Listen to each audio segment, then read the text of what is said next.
നമസ്കാരം. മലയാളി വാർത്തയിലേക്ക് സ്വാഗതം. വീണ്ടും ഒരു ഇടവേളയ്ക്ക് ശേഷം കേരളത്തിൽ ശക്തമായ മഴയ്ക്കുള്ള സാധ്യതയാണ് പ്രവചിക്കപ്പെടുന്നത്. ബംഗാൾ ഉൾക്കടലിൽ തുടരെ ന്യൂനമർദ്ദ സാധ്യത നിലനിൽക്കുകയാണ്. വടക്കൻ ബംഗാൾ ഉൾക്കടലിൽ അടുത്ത 24 മണിക്കൂറിനുള്ളിൽ ന്യൂനമർദ്ദം രൂപപ്പെടാൻ സാധ്യതയെന്നാണ് കാലാവസ്ഥാ വിദഗ്ധരടക്കം മുന്നറിയിപ്പ് നൽകുന്നത്. പിന്നാലെ രണ്ടാമത്തെ ന്യൂനമർദ്ദം സെപ്റ്റംബർ 25ഓടെ രൂപപ്പെട്ട് തീവ്ര ന്യൂനമർദ്ദമായി സെപ്റ്റംബർ 27ഓടെ ആന്ധ്ര ഒഡീഷ തീരത്ത് കരയിൽ പ്രവേശിക്കും. ആദ്യ ന്യൂനമർദ്ദം ഉണ്ടാകുമ്പോൾ കേരളത്തിൽ ചെറിയ മഴ സാധ്യത മാത്രമാണ് ഉണ്ടാവുക. നിലവിൽ ലഭിക്കുന്ന ഒറ്റപ്പെട്ട കുറഞ്ഞ സമയത്തേക്ക് മഴ തുടരും. എന്നാൽ രണ്ടാമത്തെ ന്യൂനമർദ്ദം രൂപപ്പെടുമ്പോൾ സംസ്ഥാനത്ത് പൊതുവെ 25-ന് ശേഷം 2-3 ദിവസം മഴയിൽ വർധനവിന് ഉണ്ടായേക്കും. ന്യൂനമർദ്ദം രൂപപ്പെടുന്നതിന് മുൻപുള്ള കാറ്റിന്റെ കറക്കമാണ് ചക്രവാത ചുഴി. ന്യൂനമർദ്ദവും ഒരർത്ഥത്തിൽ കാറ്റിന്റെ കറക്കം തന്നെയാണ്. കാറ്റിന്റെ ശക്തി കുറഞ്ഞ കറക്കമാണ് ചക്രവാത ചുഴി. മർദ്ദവ്യതിയാനം കാരണം ചാക്രിക രീതിയിൽ കാറ്റ് കറങ്ങുന്നതാണ് ചക്രവാത ചുഴിക്ക് ഇടയാക്കുന്നത്. അന്തരീക്ഷത്തിൽ വിവിധ ദിശയിൽ സഞ്ചരിക്കുന്ന കാറ്റ് മർദ്ദ വ്യത്യാസം മൂലം ചക്രം പോലെ കറങ്ങും. ഘടികാര ദിശയിലും എതിർ ഘടികാര ദിശയിലും ഈ കറക്കമുണ്ടാകും. ഭൂമിയുടെ ദക്ഷിണാർദ്ധഗോളത്തിൽ ഇത് ഘടികാര ദിശയിലും ഉത്തരാർദ്ധത്തിൽ ഇത് എതിർ ഘടികാര ദിശയിലുമാണ് ഉണ്ടാകുക. ഭൂമിയുടെ കറക്കം കൊണ്ടുണ്ടാകുന്ന കൊറിയോലിസ് ബലമാണ് അർദ്ധഗോളത്തിൽ ഇത്തരത്തിൽ വിപരീത ദിശകളിൽ ചക്രവാത ചുഴിക്ക് ഇടയാക്കുന്നത്. ചക്രവാത ചുഴി ശക്തിപ്പെട്ടാൽ ന്യൂനമർദ്ദമാകും. എന്നാൽ എല്ലാ ചക്രവാത ചുഴിയും ന്യൂനമർദ്ദമാകണമെന്നില്ല. ചക്രവാത ചുഴി ന്യൂനമർദ്ദമാകുകയും അത് പിന്നീട് ഡിപ്രഷൻ അഥവാ തീവ്ര ന്യൂനമർദ്ദമാകുകയും പിന്നാലെ ഡീപ് ഡിപ്രഷൻ അഥവാ അതിതീവ്ര ന്യൂനമർദ്ദമാകുകയും ചെയ്താൽ മാത്രമേ ചുഴലിക്കാറ്റിലേക്കുള്ള വഴി തുറക്കുകയുള്ളൂ. സംസ്ഥാനത്ത് മഴ തുടരുമെന്ന് തന്നെയാണ് കേന്ദ്ര കാലാവസ്ഥ നിരീക്ഷണ കേന്ദ്രത്തിന്റെ മുന്നറിയിപ്പ്. വടക്കൻ ആൻഡമാനും മ്യാൻമാറിനും മുകളിലായ ചക്രവാത ചുഴി സ്ഥിതി ചെയ്യുന്നുണ്ട്. സെപ്റ്റംബർ 22ഓടെ ഇത് വടക്കൻ ബംഗാൾ ഉൾക്കടലിലേക്ക് നീങ്ങാൻ സാധ്യതയുണ്ട്. സെപ്റ്റംബർ 25ഓടെ മ്യാൻമാർ ബംഗ്ലാദേശ് തീരത്തിന് സമീപം മധ്യകിഴക്കൻ വടക്ക് കിഴക്കൻ ബംഗാൾ ഉൾക്കടലിലേക്കും പുതിയ ന്യൂനമർദ്ദം എത്തിച്ചേരാൻ സാധ്യതയുണ്ടെന്നും കേന്ദ്ര കാലാവസ്ഥാ വകുപ്പ് അറിയിച്ചു.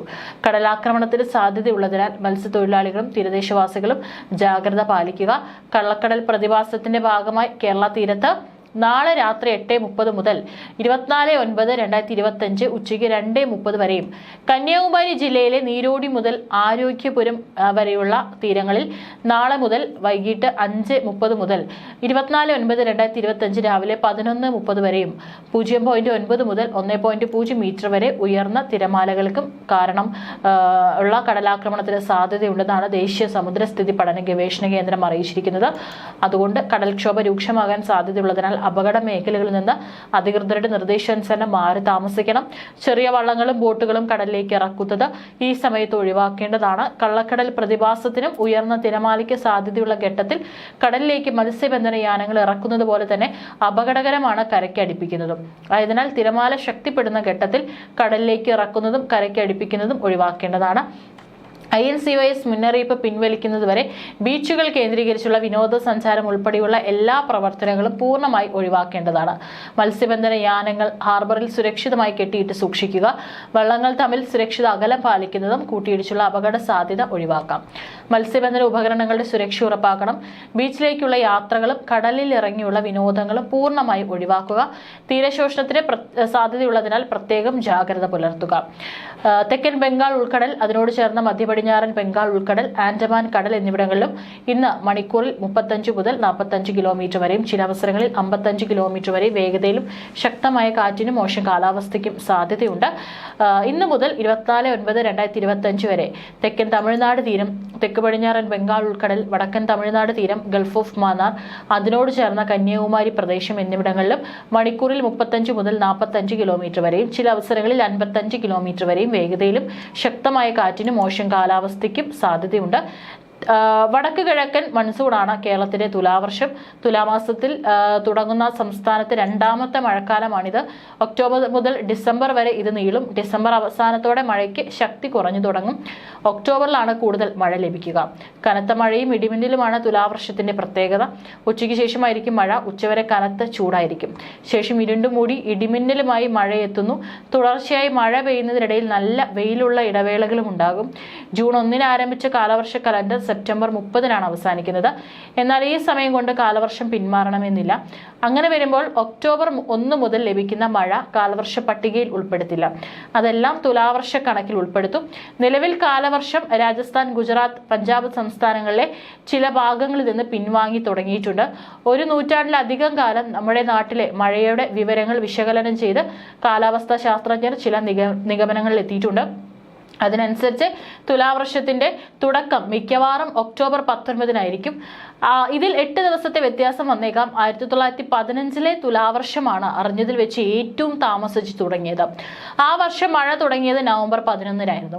ചില വർഷങ്ങളിൽ തുലാവർഷം നേരത്തെ എത്തിയിട്ടുമുണ്ട്. പശ്ചിമഘട്ടം കടന്നു വരുന്ന മഴമേഘങ്ങളാണ് കേരളത്തിൽ തുലാവർഷം പെയ്യിപ്പിക്കുന്നത്. വടക്കൻ കേരളത്തെ അപേക്ഷിച്ച് തെക്കൻ കേരളത്തിലാണ് ഇക്കാലത്ത് കൂടുതൽ മഴ ലഭിക്കുക. തുലാവർഷത്തിന്റെ ശക്തി കുറയുന്നതോടെ തണുപ്പ് കാലം തുടങ്ങും. 1901 മുതൽ കേരളത്തിൽ പെയ്ത മഴയുടെ കണക്ക് കാലാവസ്ഥാ വകുപ്പ് സൂക്ഷിക്കുന്നുണ്ട്. ഇതനുസരിച്ച് കേരളത്തിൽ ഏറ്റവും കൂടുതൽ മഴ പെയ്തത് 1961-ലാണ്, 4258 മില്ലിമീറ്റർ. അതിനുശേഷം കൂടുതൽ മഴ 2021-ലായിരുന്നു, 3522.2 മില്ലിമീറ്റർ. വലിയ മഴ ലഭിച്ച മറ്റു വർഷങ്ങൾ കൂടി നോക്കുമ്പോൾ 1924-ൽ 4226.4 മില്ലിമീറ്റർ, 1993-ൽ 4073 മില്ലിമീറ്റർ, അതുപോലെ തന്നെ 1959-ൽ 3746 മില്ലിമീറ്റർ തുടങ്ങിയ മഴകളാണ് നമ്മുടെ കേരളത്തിൽ ലഭിച്ചിരിക്കുന്നത്. മൺസൂൺ നന്നായാൽ കൃഷിക്ക് ആവശ്യത്തിന് വെള്ളം, അതുവഴി മികച്ച ഒരു ഗുണവും ഒക്കെ തന്നെ നമുക്ക് കിട്ടുന്നുണ്ട്.